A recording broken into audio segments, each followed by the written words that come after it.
नवरात्रि के दूसरे दिन माँ दुर्गा की दूसरी शक्ति ब्रह्मचारिणी की पूजा की जाती है।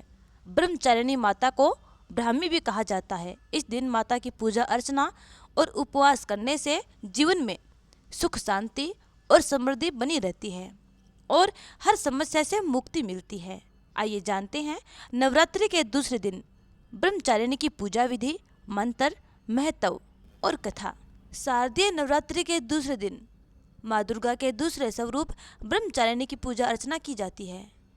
माँ ब्रह्मचारिणी के नाम में ही उनकी शक्तियों की महिमा का वर्णन मिलता है। ब्रह्म का अर्थ होता है तपस्या और चारिणी का अर्थ होता है आचरण करने वाली, अर्थात तप का आचरण करने वाली शक्ति को हम बार बार नमन करते हैं। माता के इस स्वरूप की पूजा करने से तप, त्याग, संयम, सदाचार आदि की वृद्धि होती है। जीवन के कठिन से कठिन समय में भी इंसान अपने पथ से विचलित नहीं होता है। नवरात्रि के दूसरे दिन पूजित ब्रह्मचारिणी आंतरिक जागरण का प्रतिनिधित्व करती है। माँ सृष्टि में ऊर्जा के प्रवाह, कार्य कुशलता और आंतरिक शक्ति में विचार की जननी है। ब्रह्मचारिणी इस लोक के समस्त चर और अचर जगत की विद्याओं की ज्ञाता है।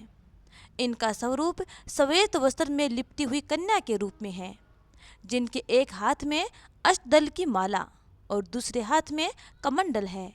यह अक्षय माला और कमंडल धारिणी ब्रह्मचारिणी नामक दुर्गा शास्त्रों के ज्ञान और निगमागम, तंत्र मंत्र आदि से संयुक्त है। भक्तों को यह अपनी सर्वज्ञ संपन्न विद्या देकर विजयी बनाती है। ब्रह्मचारिणी का स्वरूप बहुत ही सादा और भव्य है। अन्य देवियों की तुलना में वह अति सौम्य, क्रोध रहित और तुरंत वरदान देने वाली माता ब्रह्मचारिणी को तप की देवी माना जाता है। हजारों वर्षों कठिन तपस्या करने के बाद माता का नाम ब्रह्मचारिणी पड़ा था। तपस्या की इस अवधि में उन्होंने कई सालों तक निराहार व्रत किया था, जिससे देवों के देव महादेव प्रसन्न हुए थे। शिवजी ने प्रसन्न होकर माता पार्वती को पत्नी रूप में स्वीकार किया था। माँ दुर्गा के दूसरे स्वरूप ब्रह्मचारिणी की पूजा शास्त्रीय विधि से की जाती है।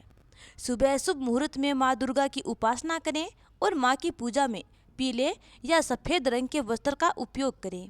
माता का सबसे पहले पंचामृत से स्नान कराएं। इसके बाद रोली, अक्षत, चंदन आदि अर्पित करें। माँ ब्रह्मचारिणी की पूजा में गुड़हल या कमल के फूल का प्रयोग करें। माता को दूध से बनी हुई चीज़ों का भोग लगाएं।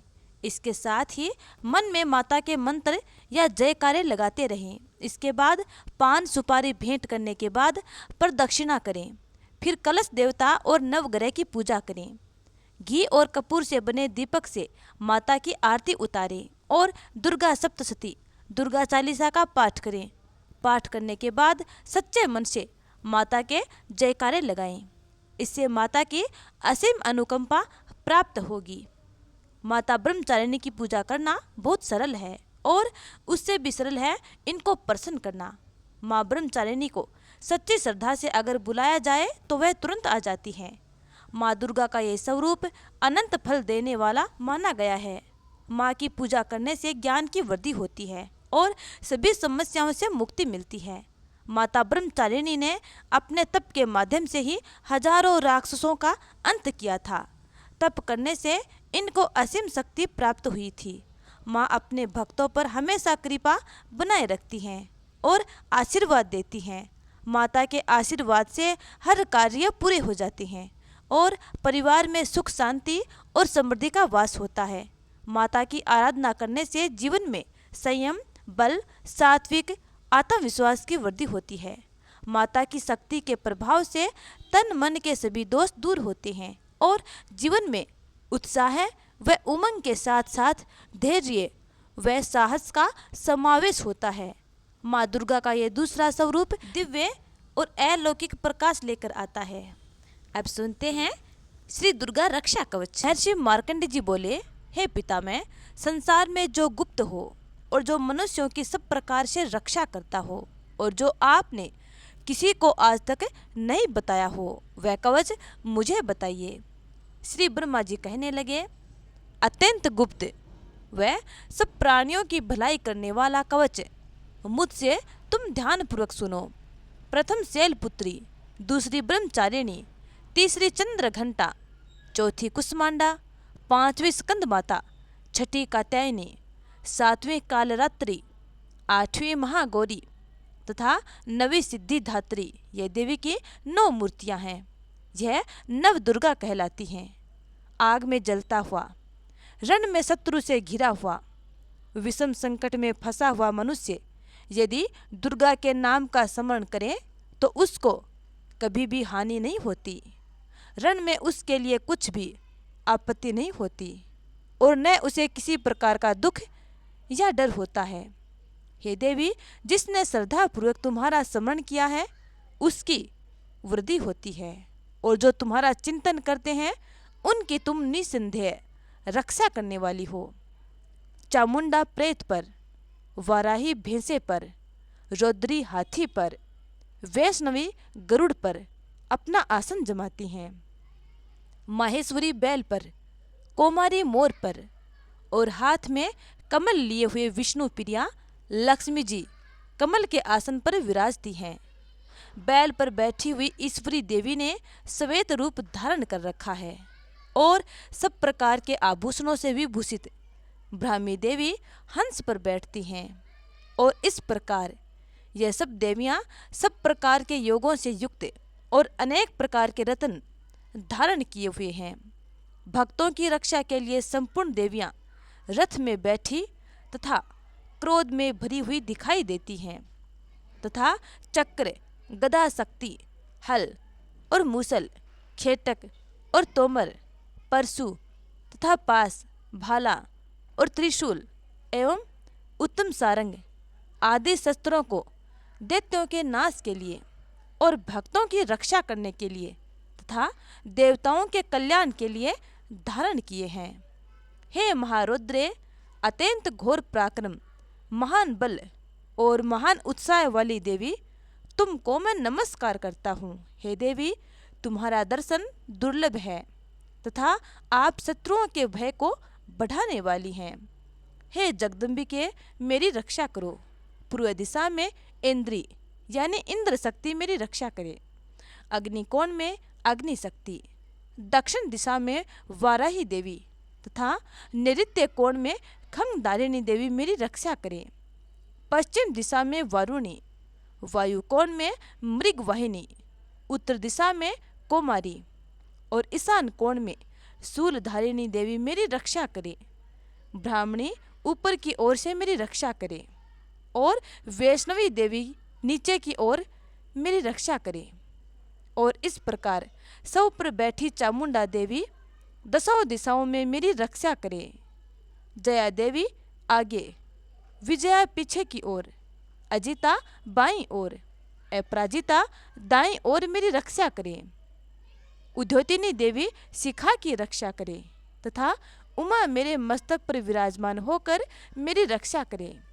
इसी प्रकार ललाट की मालाधरी देवी रक्षा करें और यशस्विनी देवी मेरी बोहों का संरक्षण करें। बोहों के मध्य भाग में त्रिनेत्रा, नथुनों की यम घंटा देवी रक्षा करें। नेत्रों के मध्य में संखिनी देवी और द्वार वासिनी देवी कानों की रक्षा करें। कपोलों की कालिका देवी और कानों के मूल भाग की भगवती सांकरी रक्षा करें। सुगंधा नासिका में और चर्चिका ऊपर के होठ में, अमृतकला नीचे के होठ की, सरस्वती देवी जीभ की रक्षा करें। कुमारी देवी दांतों की और चंडिका कंठ प्रदेश की रक्षा करें। चित्र घंटा गले की घंटी की और महामाया तालु की रक्षा करें। कामाक्षी देवी ठोडी की और सर्व मंगला मेरी वाणी की रक्षा करें। भद्रकाली गर्दन की और धनुर्धरी पीठ के मेरुदंड की रक्षा करें। कंठ के बाहरी भाग की नीलग्रीवा और कंठ की नली की नलकुबरी रक्षा करे। दोनों कंधों की खंगिनी और वज्रधारिणी मेरे दोनों बाहों की रक्षा करे। दोनों हाथों की दंडिनी और उंगलियों की रक्षा अंबिका देवी करे। शूलेश्वरी देवी संपूर्ण नखों की, कुलेश्वरी देवी मेरी कुक्षी की रक्षा करे। महादेवी दोनों स्तनों की और शोक विनाशिनी देवी मेरे मन की रक्षा करे। ललिता देवी हृदय की और शूल धारिणी उदर की रक्षा करे। कामिनी देवी नाभि की, गुहेश्वरी देवी गुह्य भाग की, पूतना और कामिका लिंग की और महिषवाहिनी गुदा की रक्षा करे। संपूर्ण कामनाओं को पूर्ण करने वाली महाबला देवी दोनों जंघाओं की रक्षा करे।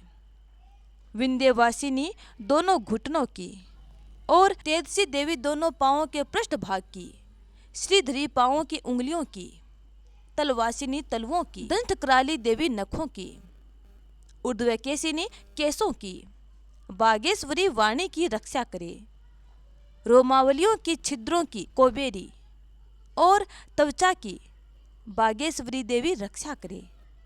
पार्वती देवी रक्त, मज्जा, वसा, मांस, हड्डी की रक्षा करे।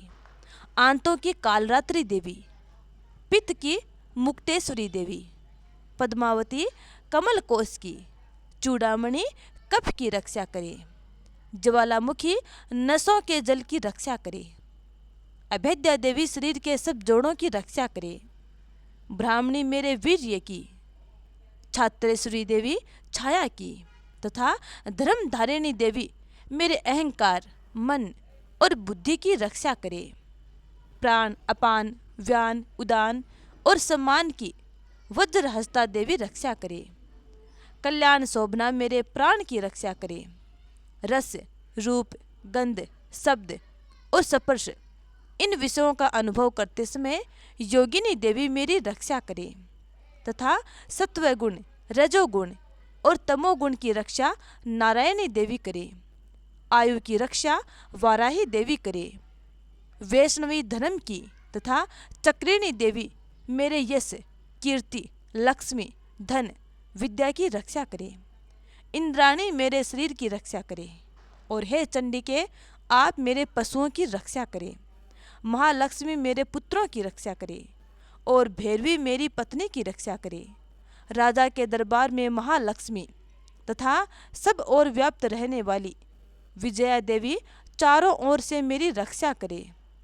दो स्थान रक्षा के रहित हो और कवच में रह गया हो, उसकी पापों का नाश करने वाली जयंती देवी रक्षा करे। अपना शुभ चाहने वाले मनुष्य को बिना कवच के एक पल भी कहीं नहीं जाना चाहिए, क्योंकि कवच रखने वाला मनुष्य जहाँ जहाँ भी जाता है वहाँ वहाँ उसे अवश्य धन लाभ होता है तथा विजय प्राप्त करता है। वह जिस अभिष्ट वस्तु की इच्छा करता है वह उसको इस कवच के प्रभाव से अवश्य प्राप्त होती है और वह इसी संसार में महाऐश्वर्य को प्राप्त होता है। कवचधारी मनुष्य निर्भय होता है और वह तीनों लोकों में माननीय होता है। देवी का यह कवच देवताओं के लिए भी दुर्लभ है। जो प्रतिदिन नियम पूर्वक तीनों संध्याओं के समय श्रद्धा के साथ इसका पाठ करता है अथवा श्रवणपान करता है, उसे देव शक्ति प्राप्त होती है। वह तीनों लोकों को जीत सकता है तथा अकाल मृत्यु से रहित होकर 100 वर्षों तक जीवित रहता है। उसकी लुता, चर्म रोग, विस्फोटक आदि समस्त व्याधियां समूल नष्ट हो जाती हैं और स्थावर जंगम तथा कृत्रिम विष दूर होकर उनका कोई असर नहीं होता है तथा समस्त अभिचारक प्रयोग और इस तरह के जितने यंत्र मंत्र इत्यादि होते हैं इस कवच के हृदय में धारण करने पर नष्ट हो जाते हैं।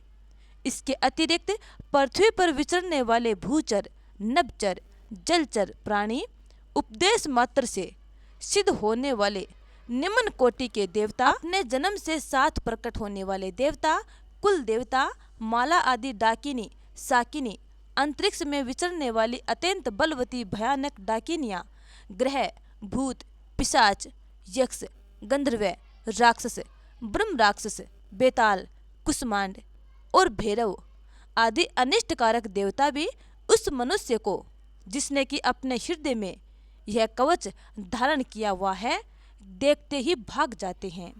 इस कवच के धारण करने से मन और तेज बढ़ता है जो मनुष्य इस कवच का पाठ करके उसके पश्चात सप्तशती चंडिका का पाठ करता है, उसका यश जगत में विख्यात होता है। और जब तक वन, पर्वत और कानन आदि इस भूमंडल पर हैं, तब तक यहाँ पुत्र पौत्र आदि संतान परंपरा बनी रहती है। फिर देहांत होने पर ऐसा मनुष्य परम पद को प्राप्त होता है, जो देवताओं के लिए भी दुर्लभ है, और अंत में सुंदर रूप को धारण करके भगवान शंकर के साथ आनंद करता हुआ परम मोक्ष को प्राप्त करता है।